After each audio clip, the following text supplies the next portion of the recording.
Broadcasting from the Unshackled Studios in Melbourne. This is WilmsFront, brought to you by the Unshackled.net. Now here's Tim Wilms.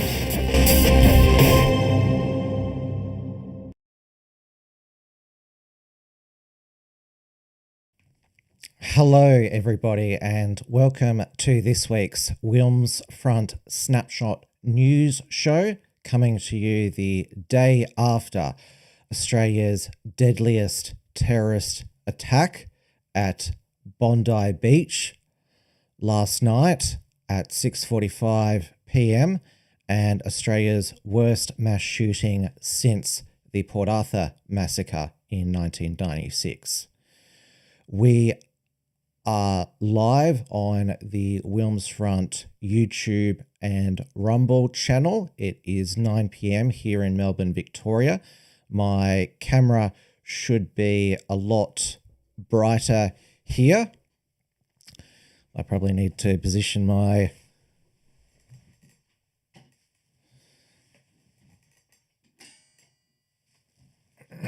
like that. All right, let's get on with covering the day after. This is WilmsFront, brought to you by the Unshackled.net.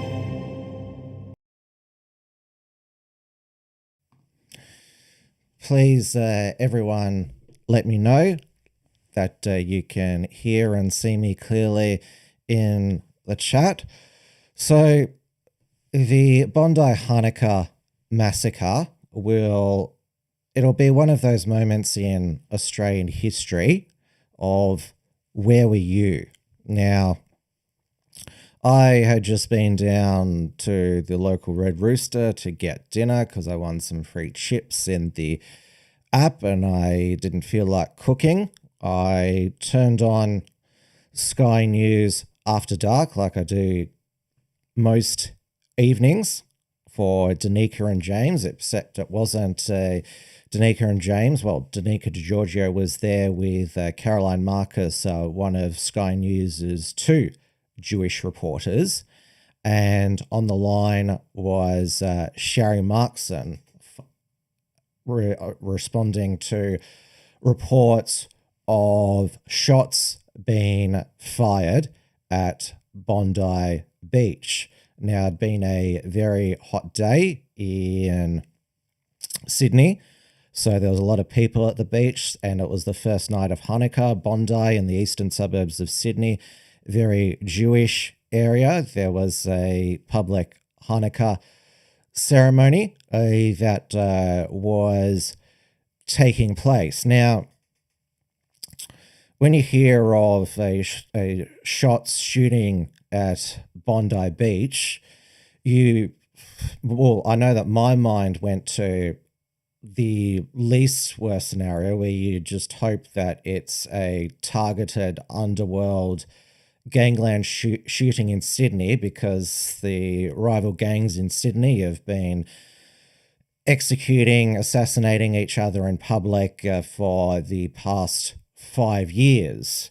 But it was very clear with reports filtering through that it was two gunmen dressed in black who were opening fire aiming for those Jews who had gathered for the public Hanukkah celebrations. And then the first-hand video footage emerged from Bondi Beach, and it was clear that this was terrorism targeted at Jewish Australians, and it was absolutely horrific to see what had unfolded and expecting that fatalities would increase.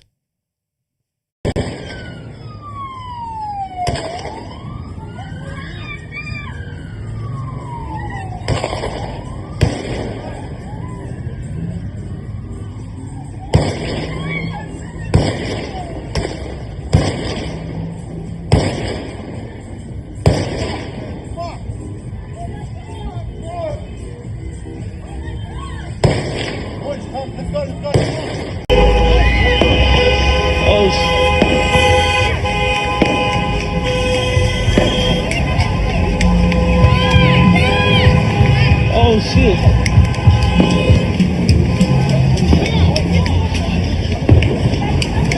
I'll find it.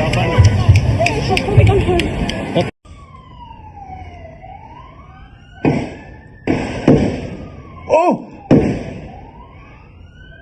C'est un malade.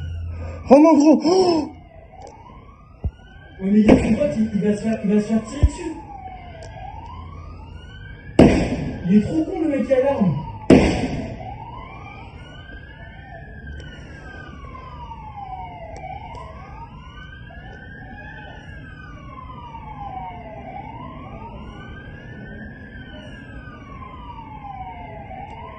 Le mec est hyper courageux.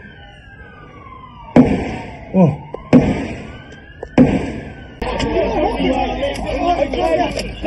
Hey, he's hit! He's hit! He's hit! Please help me! He's hit! Fucking bash him! Get out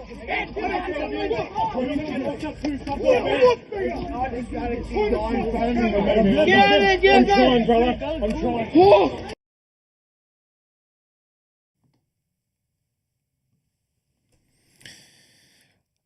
Now, it was when we saw that footage of the New South Wales police arresting the two gunmen, most of us hoped that the threat had been neutralised. Now, my initial suspicion, which of course turned out to be correct, that they were Islamic-inspired terrorists and likely motivated by a Palestinian or just simple Jew hatred grievance, obviously ultra radicalized, and that turned out to be, we don't know their exact motivation, but we know that they were Islamist inspired. Now we know their names. They are a father and son.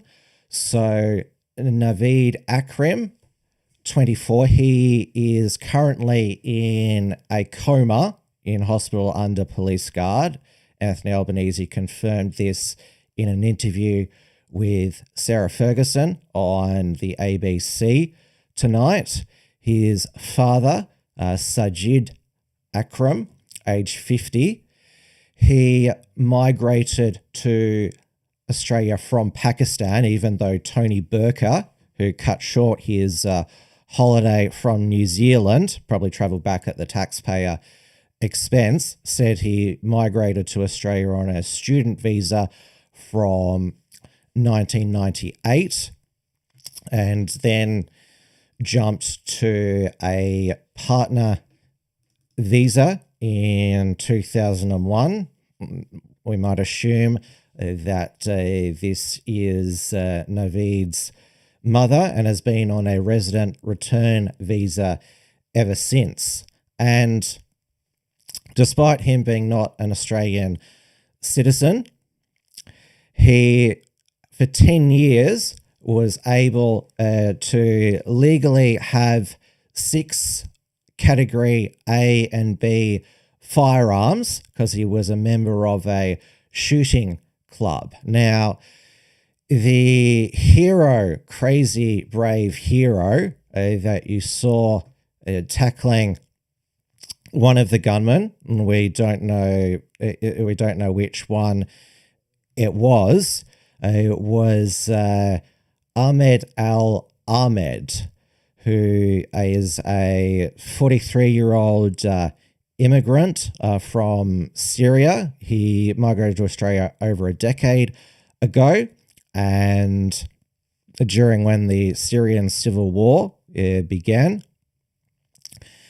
And I think his parents are now in Sydney from Syria. He is an Australian citizen now. He's got 2 young daughters.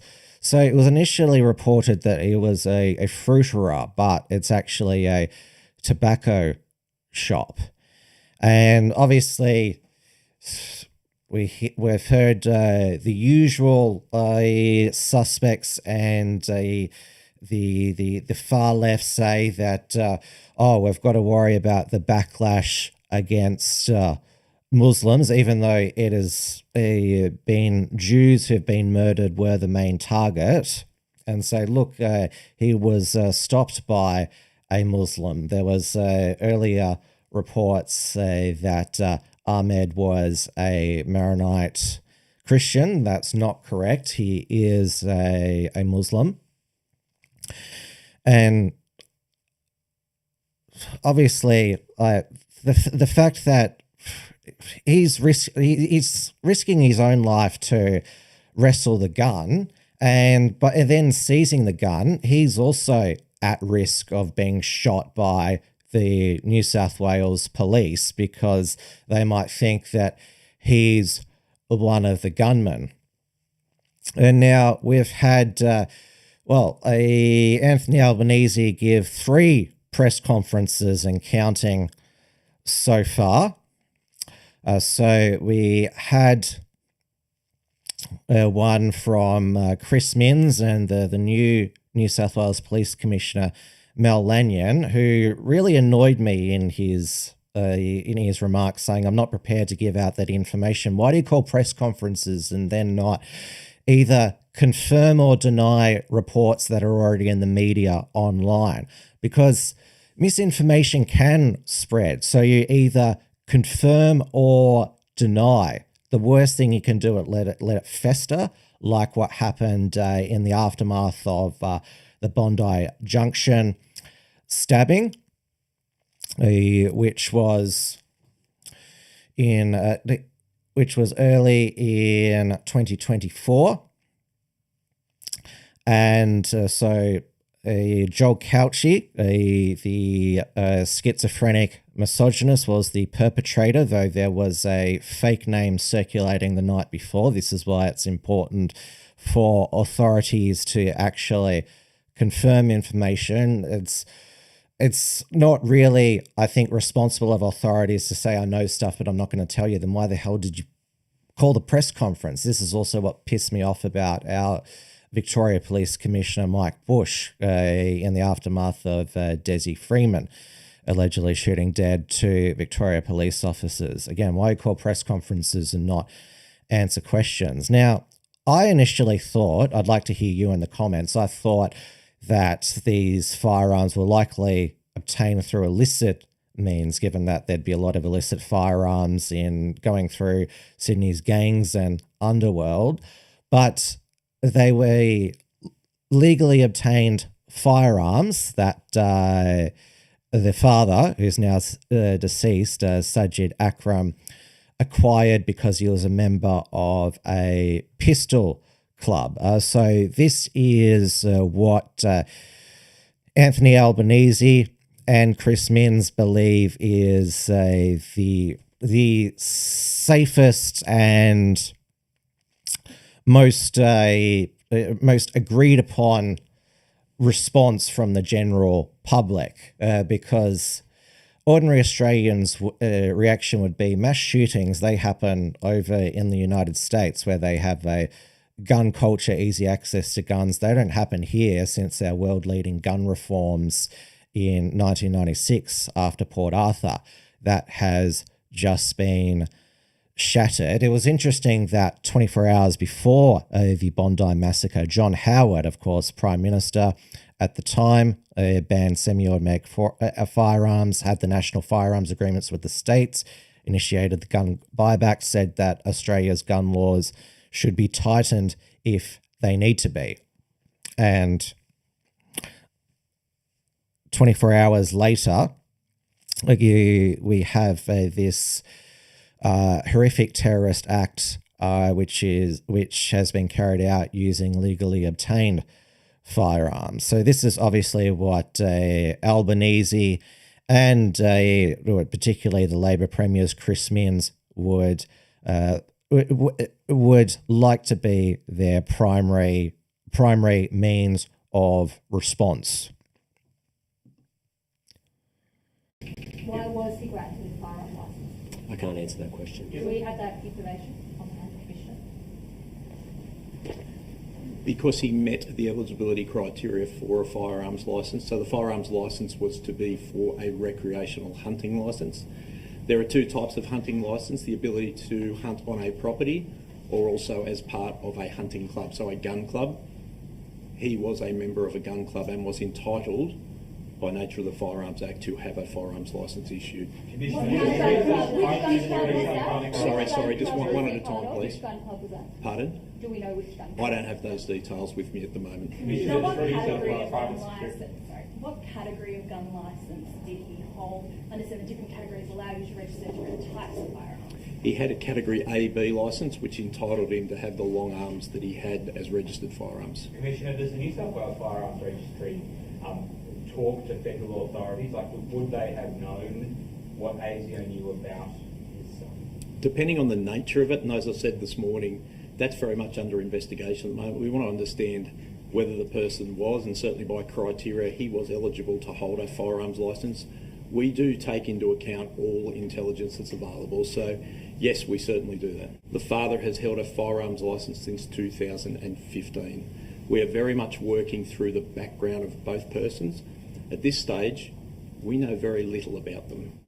They need to change, and they can change. It does require legislation, and it means introducing a bill to Parliament to be really blunt, make it more difficult to get these horrifying weapons that have no practical use in our community. If you're not a farmer, if you're not involved in agriculture, why do you need these massive weapons that put the public in danger and make life dangerous and difficult for New South Wales Police? So I understand, of course I understand the genuine desire to have information about how the law will change. We're less than 24 hours into this horrifying crime. I want to make sure that legislation and reform that we bring to Parliament makes a big difference, but that's exactly my intention, and my colleagues feel exactly the same way. We need to make sure the firearms legislation in New South Wales is fit for purpose. That does mean restricting firearms for the general public, for the people of New South Wales, but not everybody needs these weapons of mass destruction. You don't need them on New South Wales streets. So we will be looking at change. But I understand you want details. That's completely understandable. You're going to have to give me some time to get the legislation drafted so that we can do it in an appropriate way, in a way that will make a difference. And I want to conclude finally by saying that the government is prepared to take whatever action is necessary. Included in that is the need for tougher gun laws. And this afternoon at 4 o'clock I will put on the agenda of the National Cabinet tougher gun laws, including limits on the number of guns that can be used or licensed by individuals. A review of licences over a period of time. People's circumstances change. People can be radicalised over a period of time. Licences should not be in perpetuity. And checks, of course, making sure that those checks and balances are in place as well. I'll take to National Cabinet this afternoon a proposal to empower agencies to examine what can be done in this area. Quite clearly, the Howard government's gun laws have made an enormous difference in Australia, and a proud moment of reform, quite rightly, achieved across the Parliament with bipartisan support. If we need to toughen these up, if there's anything we can do, I'm certainly up for it, and I hope to get National Cabinet on board for that this afternoon as well. We take ASIO's advice very seriously. We work closely with them. We receive regular updates as well. The Director General of ASIO has warned about a range of threats, be it anti-Semitism, the rise of right-wing extremist groups as well, and we continue to work closely with our security agencies.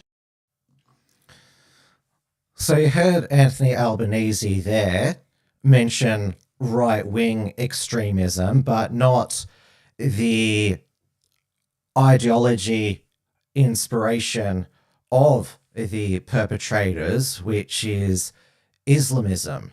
And we have seen, because this is a security and intelligence failure. Now, the News Corp media and the right-wing Jewish groups, they've been saying that this is Anthony Albanese's fault for not leading on anti-Semitism since October 7. It's the worst loss of Jewish life since October 7, this terrorist attack, and blaming it on Anthony Albanese recognising Palestine, which in my opinion is preposterous. I mean, do you really think that these two terrorists were thinking that, Anthony Albanese's recognised Palestine, this gives us the green light to go and massacre Australian Jews at a Hanukkah festival? That's an absolutely preposterous.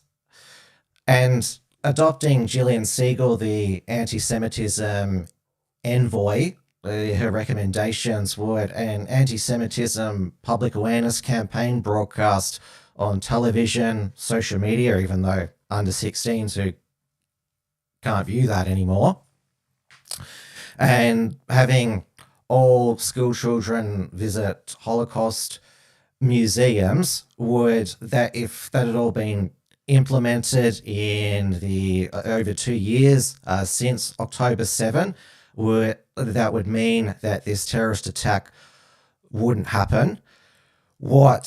It's not just a security and intelligence failure, it's also a decades-long immigration and multiculturalism policy. Now, it's a security and intelligence failure because the son, Naveed Akram, was on an ASIO watch list in 2019. And apparently he was an associate of somebody suspected of having Islamic State links. And so they just left it, and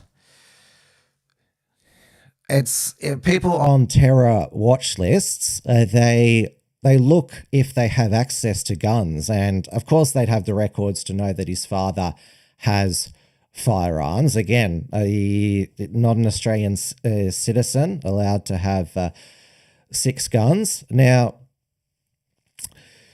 we've had the new police commissioner of New South Wales, Mel Lanyon, as he was appointed despite his previous indiscretions, such as getting aggressive at a ambulance responders when he was drunk and taking his wife for a joyride on the police boat on New Year's Eve on the Sydney Harbour.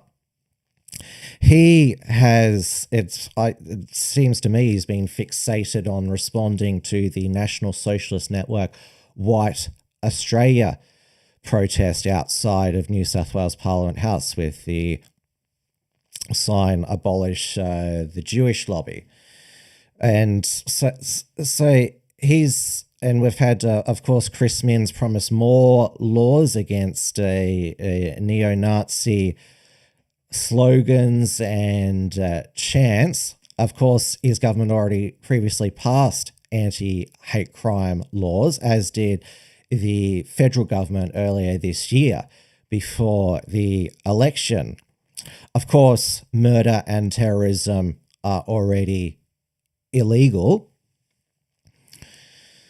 So we've had responses. We've had more restrictive laws put in. The laws on speech apparently stop illegal acts of terrorism. Well, that's what has been claimed, but we've seen that argument become shattered. And going back to the father, Sajid Akram, it's an all too familiar story of somebody coming here on a student visa and then managing to manipulate our visa system.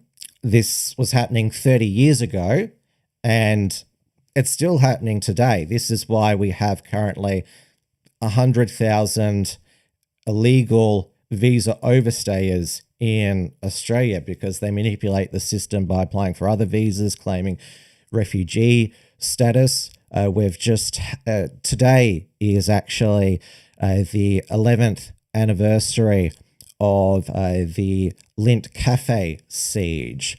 So man Haran Monis came to Australia in 1996 from Iran, seeking political asylum, used a 1-month business visa to gain entry to the country, applied for a protection visa when his business visa expired, and was granting a bridging visa while protection visa application was assessed. Of course, he stayed here, and then in 2014, there was the 23-hour Lint Cafe siege, which saw the murder of Tory Johnson and Katrina Dawson.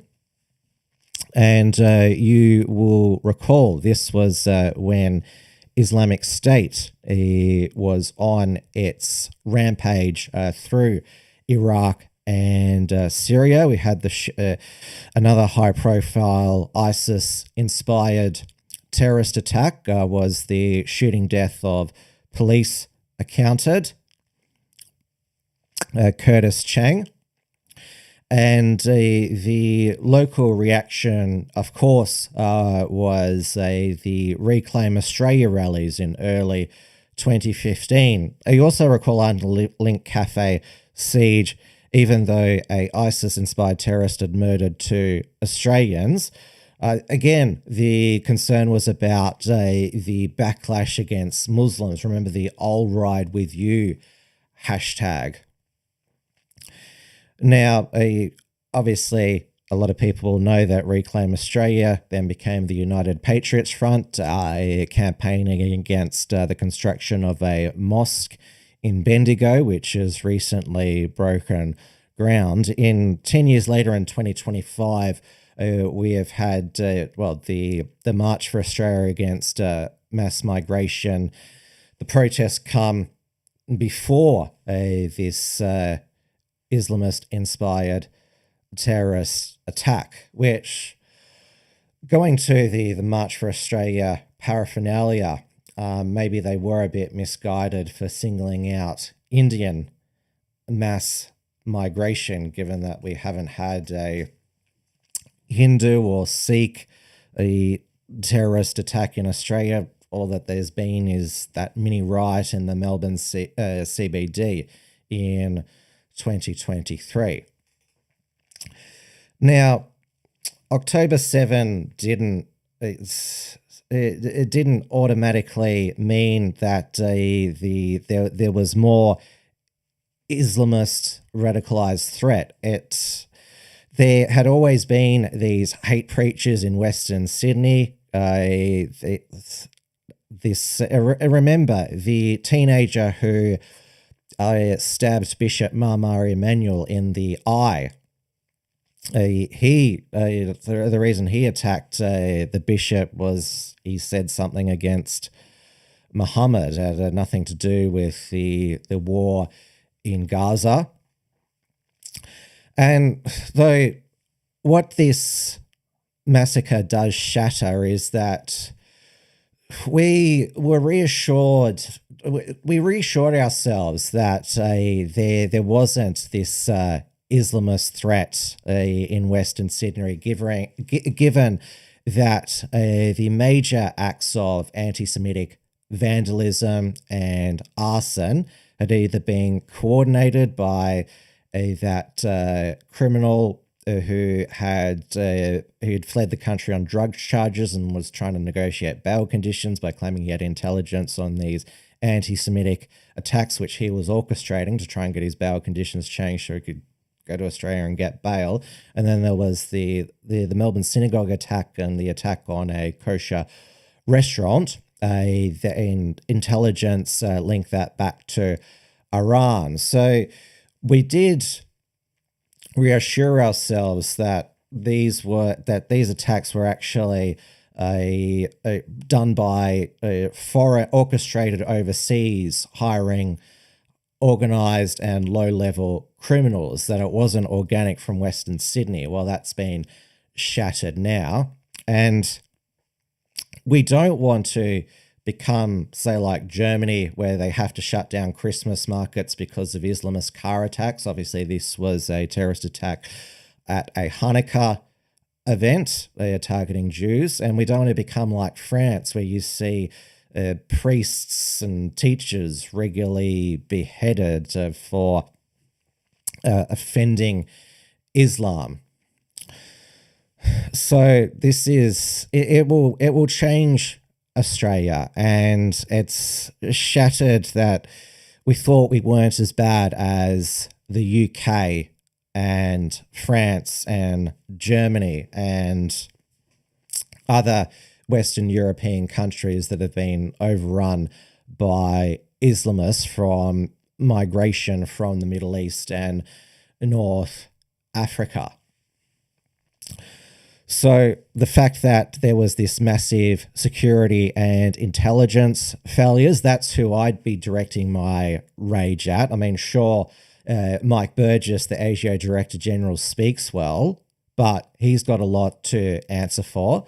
We've also got a new Australian Federal Police Commissioner, Chrissy Barrett, who's come back from overseas leave. I'm not sure if she was overseas. She was just on leave. Tony Burker obviously came from overseas New Zealand. Now, Chrissy Barrett, one of her first implementations as AFP director was the National Security Investigations Team, which seemed to exclusively target neo-Nazis, importing swastikas, having Nazi paraphernalia. Now, don't get me wrong, they will continue to crack down on the National Socialist Network White Australia Party as part of, we've got to eradicate all forms of anti-Semitism from the far left, the far right, the Islamists. Though the most deranged reaction has come from the anti-Zionist far left. They have, obviously, because this is totally inconvenient to their pro-Palestine cause. You saw that crazy boomer with the Palestinian kafia at the Bondi Memorial. She claimed she was a Jew wanting to against Israeli flags being draped on the memorials, saying that she was against the genocide in Israel. And I will say this as well, that we have seen so many deranged leftists who they seem to be just protesting any Jewish event or Israeli event, or there were those Israeli musicians who were protest against. Of course, 95% of Jews are Zionists. Of course, they're going to support Israel. I'm pro-Israel in the sense that I wish it all the best, the same way I wish France all the best. I wish Poland all the best. You want the best for countries. And so the fact that they're trying to have this whataboutism still, saying, oh, if you're calling out this loss of life, what about the genocide in Gaza? Even though the ceasefire is in effect, again, we thought everything had calmed down after the ceasefire. The hostages had been returned and the IDF had left Gaza. But I noticed that the left-wing media, Sky News UK, somehow claiming that the IDF were responsible for the rain and flooding in Gaza and the rubbish. I mean, why don't the Gazans clean it up? But we're also told the reason why the pro-Palestinian protesters were marching across the Harbour Bridge, because they were against collective punishment against the Palestinian people. But what we just saw in Bondi was collective punishment against Jews simply for being Jewish, and assumed them supporting Israel, and therefore they must support the actions of the Netanyahu government and the Israeli Defense Force. It is completely wrong to claim that the resident citizens of Israel, Jews around the world, Zionists around the world, should be collectively punished because of the actions of the Netanyahu government and the Israeli Defense Force. Now, of course, the Netanyahu government has used this massacre to give a whack to the Albanese government, using the Jewish reporters like Sharon Markson in Australia, having them on Sky News to whack Australia, which I don't think is particularly helpful. I mean, it is a great shame on our country that this is the biggest a terrorist attack on Jews outside of Israel since the Mutual Association of Israel and Argentina in 1994, when 86 were murdered by a suicide bomber who was inspired by Hezbollah, and there was alleged Iranian involvement. So what I will say that so far that Australia-wide there has been a outpouring of grief and mourning. Sydney-siders lining up to donate blood. But as I said, this terrorist attack was not just brewing since October 7, because Anthony Albanese failed to properly condemn and fund anti-Semitism and pass further laws. It is because of 30 failed years of immigration visa policy on both sides. John Howard was the Prime Minister when the father, Sajid Akram, migrated to Australia and manipulated the visa system to stay here. This is 30 years plus of failed migration. I mean, this should be a failed migration strategy, our visa program. I mean, this should be... I saw that Sarah Ferguson, the host of the ABC 7:30, when she was interviewing Barnaby Joyce last Monday, when he finally announced that he was joining One Nation, asked him, how do you propose to deport the 100,000 illegal visa overstayers who are trying to manipulate the visa system, claiming refugee status and all, not that? And are you going to have ICE-style raids? And Barnaby Joyce quite sensibly said, if they're illegal immigrants, of course they should be deported. But Sarah Ferguson, I heard her on an ABC podcast saying, it'd be ugly to deport 100,000 illegals. I mean, why do we have an Australian border force if it's not to detain and deport illegal immigrants? I mean, this should be a response of the Albanese government and the Home Affairs Minister to immediately deport 100,000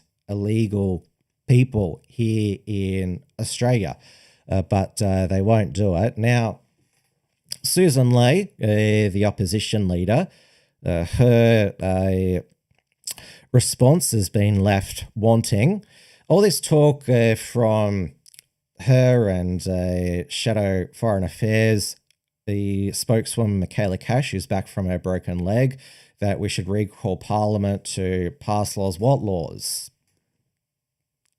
just recall Parliament for the virtue of it. But I think obviously Pauline Hanson, she has spoken with passion. She's not saying "I told you so," but she has said, "This is what I've been talking about for 30 years. This is what we have seen happened in the UK in cities like London and Birmingham." The strongest voice from the Liberal Party on the need to seriously revise immigration policy was Andrew Hastie. I'll play his initial Facebook video reaction from last night when the facts were still not too clear, and then his appearance on Sky News this afternoon.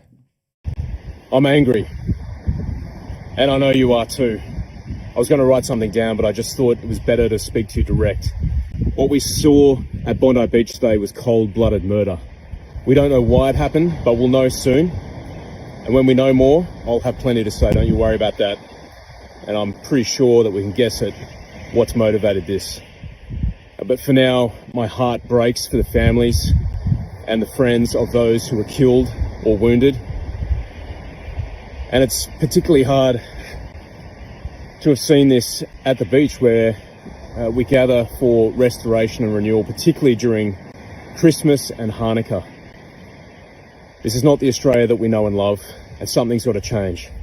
But tonight my prayers are with those who are grieving during this time, for those who are in a critical condition, and for those in leadership and those who are caring for those who desperately need it. This goes to a much deeper question about immigration. The father was not an Australian citizen, he was on a visa. And so the real question is, who are we letting into our country? And I know the Australian people have had a gutful, and I think we need to narrow very dramatically those who we let into our country. They need to support Australian values, faith, reason, inquiry, debate, persuasion. They need to support our country and our people. And what we saw yesterday were two people, and let's be clear here, it looks like radical militant Islam, who used guns to cut down people, innocent people, during a very significant religious festival, Hanukkah. And that's why I'm angry, that's why so many people are angry, because our political class has to wake up. I want to see people come into this country who speak English, who support Australian values, like I said, faith, reason, inquiry, debate, persuasion. There's also this idea we are a Judeo-Christian country, in the sense that that's the basis on which our democracy works. Every single person made in the image of God, which means it doesn't matter what race you are, what ethnicity you are. And the great evil, ugly lie of anti-Semitism is that Jewish people are somehow of bad character because of their ethnicity. And that's just unacceptable. So we should be screening people for anti-Semitism. We should be asking them very explicitly to sign up to the values of our country. And there's a whole number of ways that we can do it. But we're not doing it effectively, obviously, because we have this problem. You know, we have these two people yesterday committing murder on the streets of Bondi. So something's got to change. I mean, that's what you want to hear from an alternative Prime Minister. That was very strong. Now, I don't know if there's any more polls that are going to be done before the end of the year, but Pauline Hanson, given that she has been so strong in her statements and interviews post the Bondi Massacre, and she is a kosher conservative. I mean, she was asked to, kosher nationalist, I should say. She was asked to remove her Israeli flag scarf remove it when she was in the Senate chamber. And she's been on record, since her return to the parliament in 2016, of standing with the Jewish community. And it should be mentioned, and this is where the National Socialist Network, their claim to represent traditional white Australia, actually falls flat. I saw Jack Altus to say both Jews and Muslims should be deported to the Middle East. well, the Jews were here in Australia first. They have been in Australia since British settlement. They were allowed to migrate here under the White Australia policy. One of our founding fathers, Isaac Isaacs, a High Court Justice and a Governor General, was Jewish. Our most famous World War I Anzac commander, John Monash, was a Jew, and he was basically invented electricity in Australia. So the White Australia that the National Socialist Network White Australia claim to represent, that included Jewish people as well. Now, the New South Wales and federal police, along with ASIO, they've announced a joint counter-terrorism team codenamed Operation Arcus. And there is also a New South Wales police operation called Operation Shelter, which is to reassure the community. Now, we just also just had the 20th anniversary of the Cronulla riots, which occurred on 11th of December 2005, which obviously had a massive New South Wales police response, because there was initial riots at Cronulla, then there was the reprisals from Western Sydney. At the moment, probably the most inflammatory thing that has happened is that the home address of Naveed Akram had been circulated on his driver's licenses. The people who went there, they were more just spectators wanting to check it out. There were police there. There was no vigilanteism.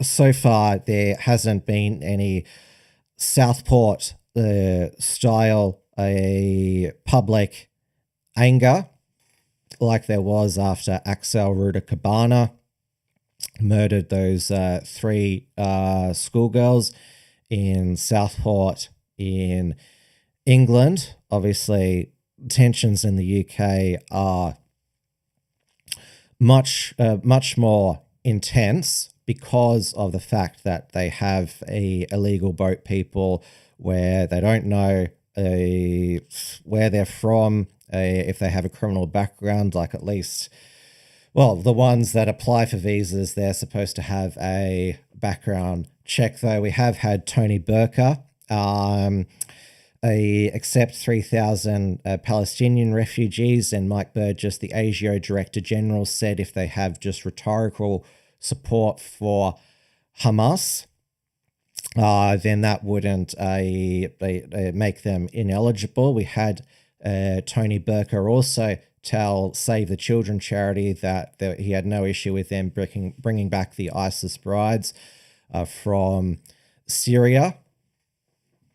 So there has to be certainly a lot asked of Tony Burka, and it's because at the May federal election, and this is the Albanese government's it's broader immigration policy. They're more interested in getting votes. Tony Burka is more interested in retaining his seat of Watson, Jason Clare, Blaxland, Chris Bowen, McMahon, Ed Husick, Chifley. They're more interested in retaining their seats than they are with protecting Australia security. Now, Joel Davis, who of course was arrested by the Australian Federal Police and denied bail for urging his followers to rhetorically rape Allegra Spender on X. Well, he posted that on Telegram in tell people on X to do that. He does have a bail hearing scheduled for the 23rd of December.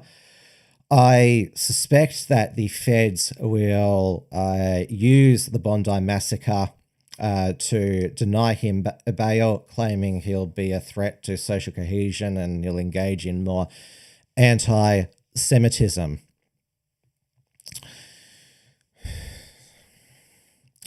Now, we had from Annika Wells, you would call her embattled communications and sports minister. She posted on her Facebook page, because she doesn't post to X anymore. The tragedy at Bondi Beach is shocking and distressing. Last night, the E-Safety Commissioner stood up on their core team to monitor what's being shared online. If you see violent, harmful, or distressing footage on photos online, don't share it further. Even if your intention is to help or raise awareness, you may cause distress to others. Report graphic material to the platform and help get it removed quickly. If the material is not removed, or if it's seriously harmful, you can report it to the E-Safety.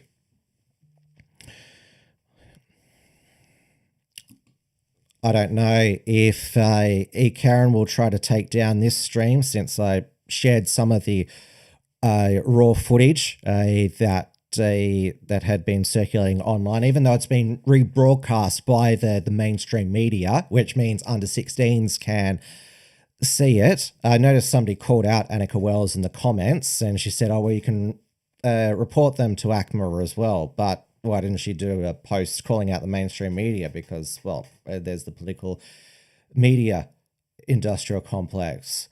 Obviously, I was not going to share the video that I saw of the dead bodies on the ground, because that's just absolutely, that was horrific to see.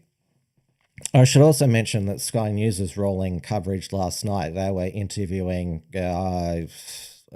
witnesses and people who had tried to help the injured and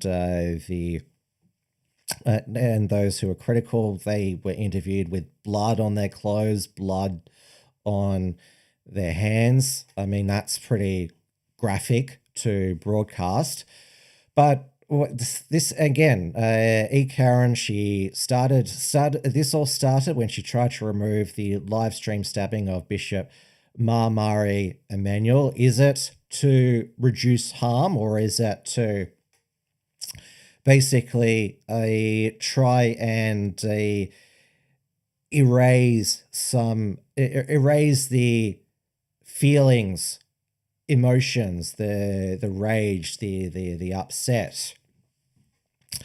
Is that a motivation of the E-Safety Commissioner? Now, last week, Anthony Albanese said that it was one of his proudest days as a Prime Minister to oversee the social media ban for under 16s and the Sydney Harbour Bridge. It had been lit up in green and gold, which had the Let Kids Be Kids, which just by coincidence happens to be the News Corp name of their campaign, Let's Kids Be Kids, to ban social media for under 16s. And of course, News Corp have self-interest. They're losing younger eyeballs to get their news from social media, so they want to force under 16s to get news from them. And of course, Anthony Albanese wants to control the next generation of voters, filter the information that they get, and so it's if it's filtered through his approved mainstream media channels, and they're not exposed to the Andrew Tate boogeymen, then that'll mean that he'll continue to get the Zoomer vote, and then the Generation alpha vote. Now, Crikey, one of the original independent online media platforms, published a expose on 36 months, which was the main lobby group pushing for the under 16s social media ban. Now, it was founded by FM radio host Whipper. I mean, how are we supposed to take the political views of anyone seriously who's called Whipper, who does prank calls for a living? So he co-founded a 36 months with the founder of a advertising production company, Finch, Rob Gazio, and they had 36 months. They traveled to the United Nations with Albanese and his ministerial posse, which of course, because Annika Wells travelled separately, she racked up $100,000 in travel expenses. So they have gained sponsors 36 months. So Nestle was one of them, and they're wanting to develop their own under 16s platforms, social media, if you will, such as a jobs board to monitor, and also a mental health monitor app. So they are basically wanting to use this under 16 social media ban to create and market their own products aimed at 13 to 15-year-olds. So they're basically a form of rent seekers, always follow the money. And now these articles were written by Cam Wilson and Crikey, who I've never been a fan of. I mean, he's written a few hit pieces on me, but exposing 36 months and Finch, also the fact that they had done advertising work for Tab's Get Your Bet On, which of course Anthony Albanese is not implementing the recommendations of the Peter Murphy Review on Gambling. The more you'll lose. So that recommended a phased total ban on advertising of gambling online and on television and radio. Anthony Albanese said he was hesitant to do that because the media companies and sports organizations would lose money. And of course, Anthony Albanese seems to love doing what the mainstream media platforms tell him to do. And now, of course, Annika Wells, her crowning achievement, even though it wasn't her who was the communications minister when the ban was passed by the Parliament last year, it was Michelle Rowland, who is now the Attorney General.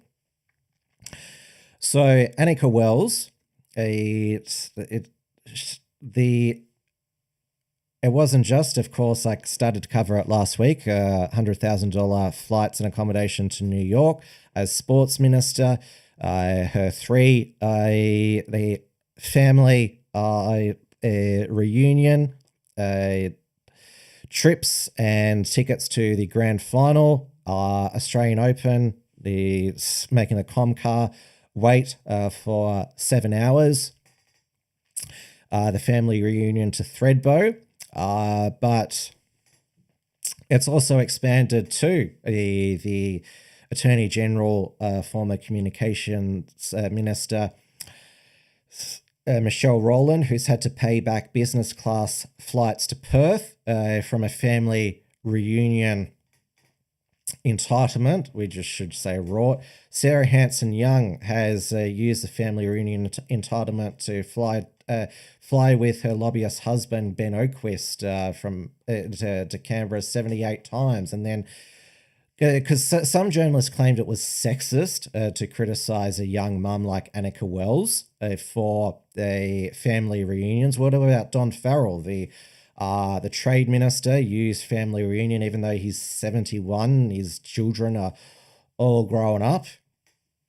I previously said about Don Farrell, his conflict of interest in lobbying for China, begging them almost to lift trade restrictions, including on wine. He owns a winery in South Australia.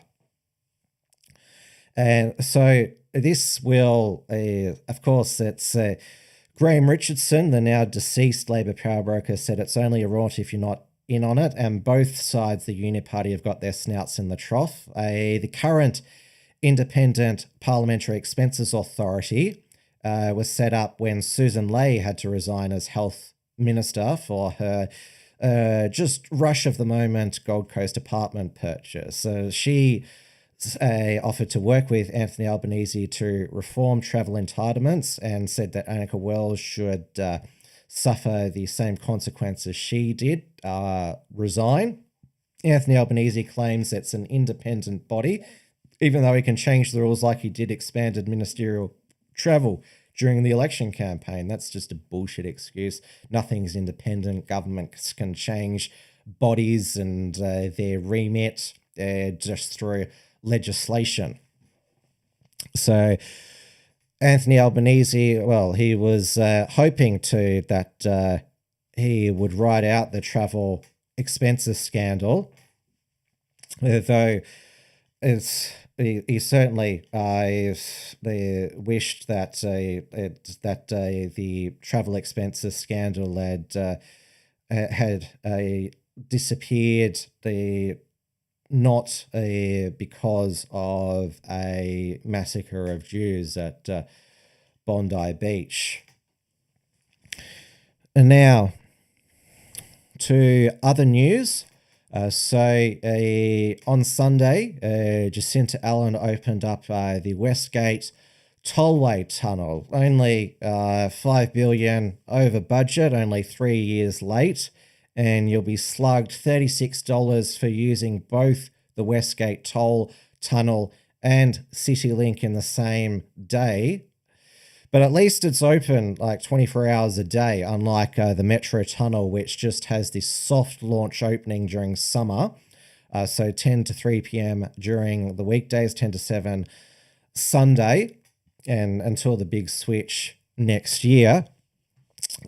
She made another apology to Indigenous Victorians for laws, policies, practices that contributed to injustices against them.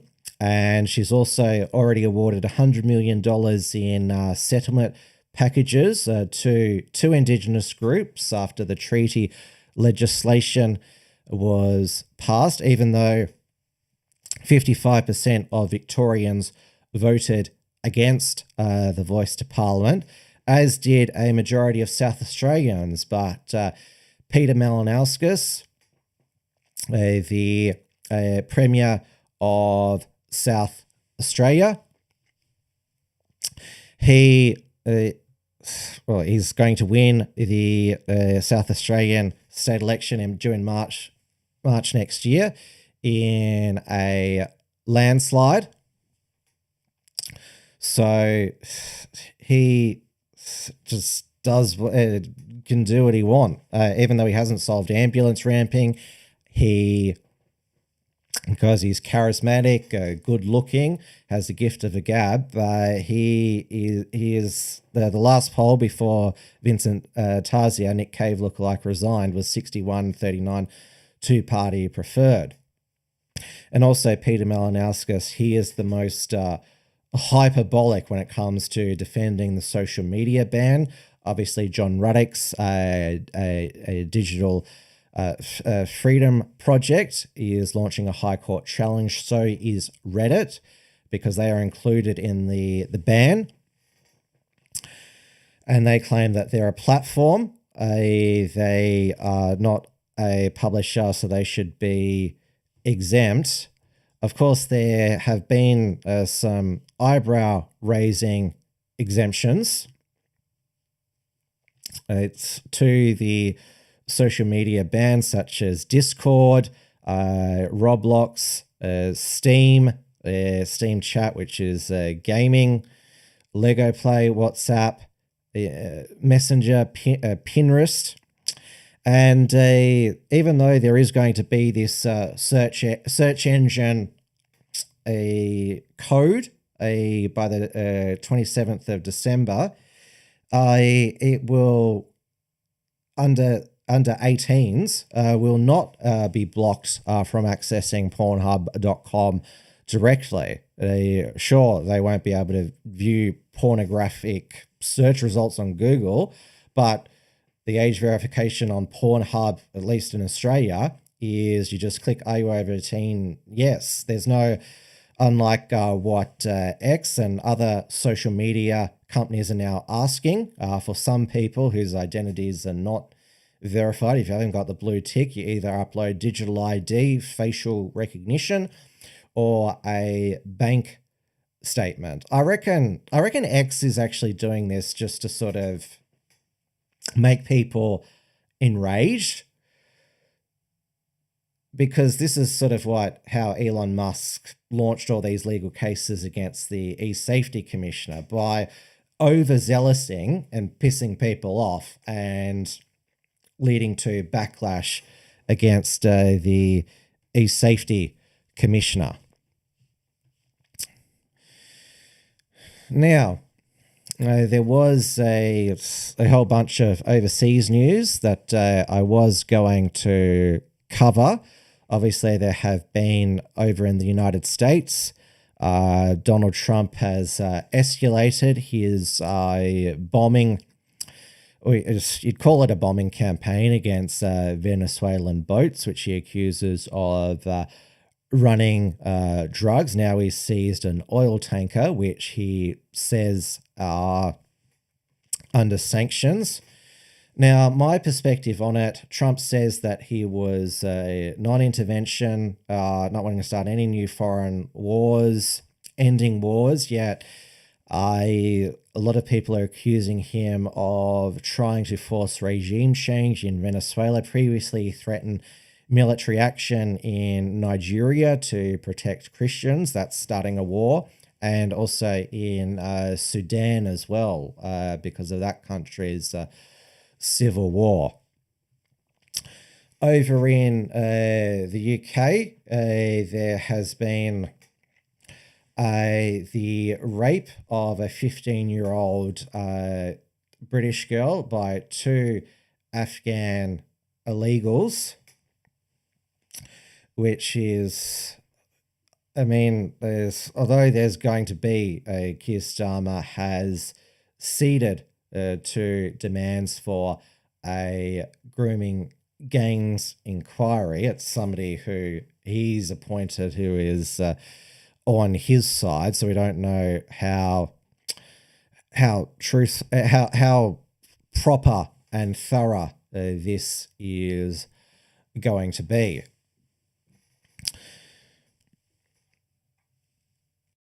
This is WilmsFront, brought to you by the Unshackled.net. All right, that will bring us to an end for another WilmsFront Snapshot news program on what has been a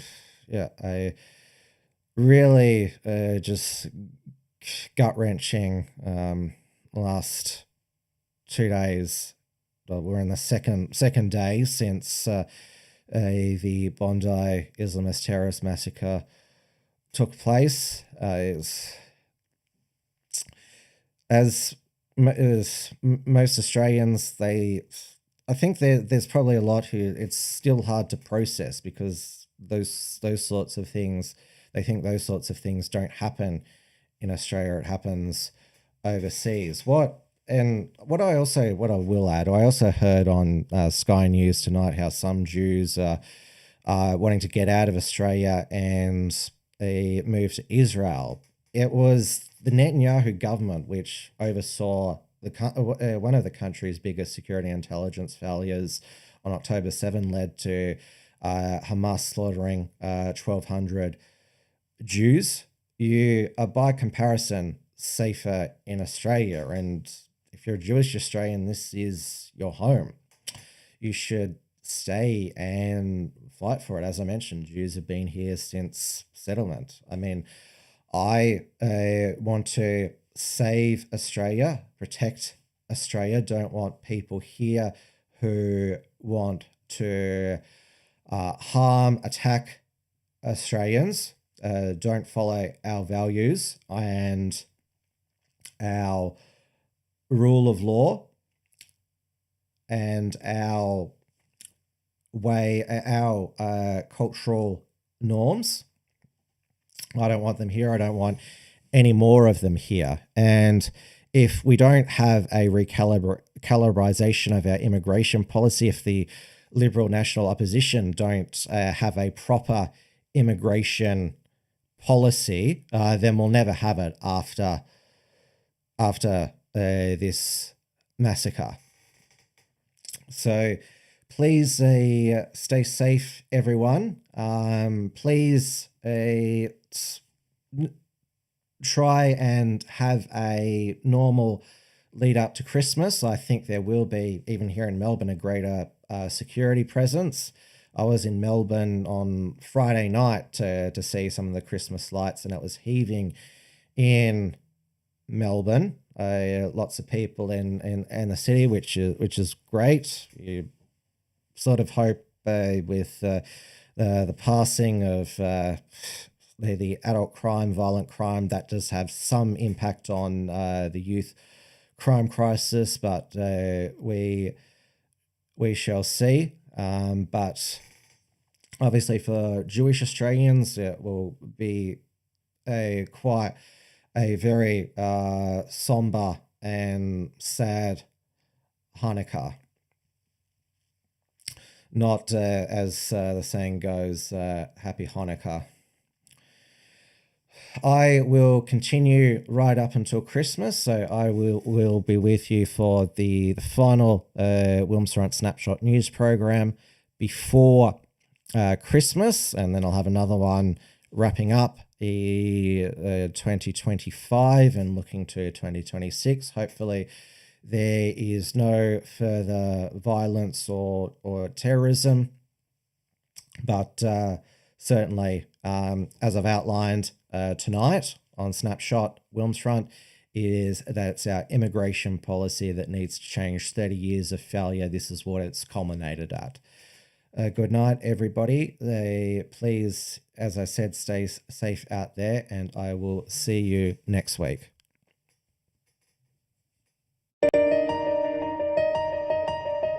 Thanks for tuning in to WilmsFront. Visit timwilms.com to view the archive of episodes, and keep visiting the Unshackled.net to view all our shows, and to keep up with the latest real news and analysis.